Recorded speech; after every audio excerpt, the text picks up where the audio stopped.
النهارده جايب لكم فيديو جديد طبعا عن استاذة ياسمين عز اللي كلنا بجد بنحبها جدا. واتمنى بجد كل الستات المصرية او كل بنت مصرية تتعلم منها. يا ريت يا استاذة يكون في منك بدل الواحدة 2 و3 بنفس الطريقة دي. صدقيني هنبقى في حتة تانية والله. تعالوا نشوف الفيديو. في واحدة بعتت بتقول أنا مخطوبة لواحد مصري وأنا مش مصرية وحابة أعرف المصريين بياكلوا إيه. طبعا أستاذة ياسمين غنية عن التعريف في الوصف والشرح، فلازما كلنا نسمعها.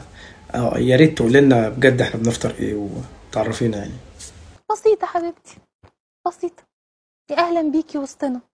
أقول لك أنا الراجل المصري بتاعنا بيتعمل له إيه وبياكل إيه. ابننا ليه فطور بسيط جدا. سامعين يا جماعة؟ ابننا دي في حتة تانية بجد. كملي يا أستاذة ياسمين بجد، أنا معاكي جدا. إحنا فطورنا عبارة عن وجبتين، بنفطر مرتين.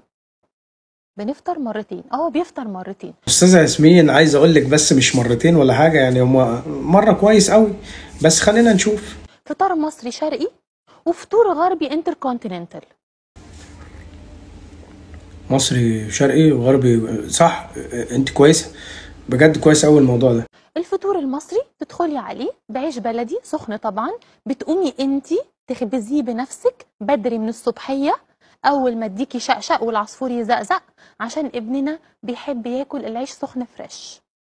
وبتحطي له جنبه طبق فول بزيت الزيتون البكر الرشيد المعصور على البارد. كويس جدا كويس جدا، الزيت الزيتون فعلا. بجد انا بحييك يا استاذه ياسمين، وبجد اكيد هيبقى فطار كويس جدا. انا معاكي بجد. من غابات السافانا. وتحطي جنبه الطعميه بالسمسم المعموله من الحمص. فعلا اهم حاجه الطعميه بالسمسم بجد. دي في حته تانية مع الزيت بالزيتون بالفول. بجد كويس جدا، كويس قوي. مش من الفول، عشان تكون ناعم على قلبه وعلى زوره وهو بياكلها ويسحبها ويشفطها بامان. تنزل دي حقيقه والله، اهم حاجه تنزل على المعده كده بامان، لان بجد احنا ساعات بنحس ان احنا بناكل زلط. ففعلا يعني حاولوا تتعلموا منها يا جماعه بجد. والله العظيم في حته تانية اللي هي بتقوله ده، يعني الكلام ده بفلوس. على معدته كده مطرح ما يسري يمري على ابننا. وتحطي له. سمعتوا ابننا ده يا جماعه؟ ابننا دي بقى كوم، والفيديو في كوم تاني خالص.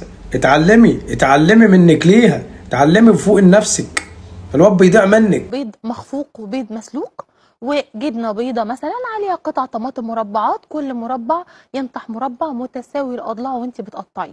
والعادي بتاعنا شويه فلفل اسود الطبيعي، شويه ملح الهيمالايا، تروحي بنفسك تجيبيه من جبل الهيمالايا.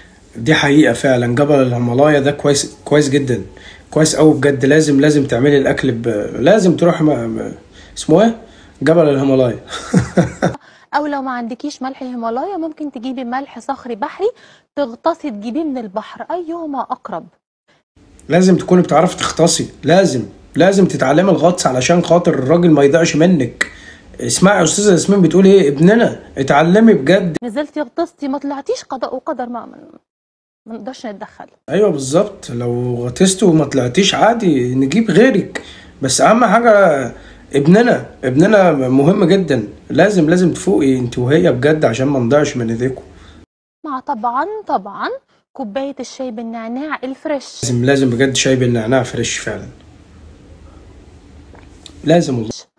تكوني زرعاه اصلا النعناع في الجنينه، لان انت بتقدمي الفطور لعصفور الجنينه. ولو ما عندكيش جنينه طبعا انا عارف اكيد هتسالوا سؤال زي ده عادي، يعني زرعه صغنطاطه كده في البلكونه، في الاوضه، في الصاله، اي زرعه كده، او انت ماشيه في الشارع وانت بتجيبي الطعميه او الفول او الكلام دوت، هتلاقي كده 1000 شجره تقابلك تقطفي منها اللي انت عايزاه عادي يعني.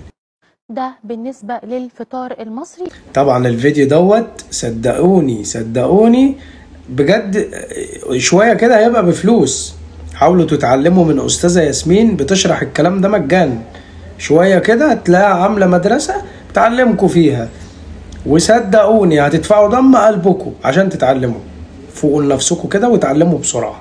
اوكي، واشوفكم في الفيديو الجاي.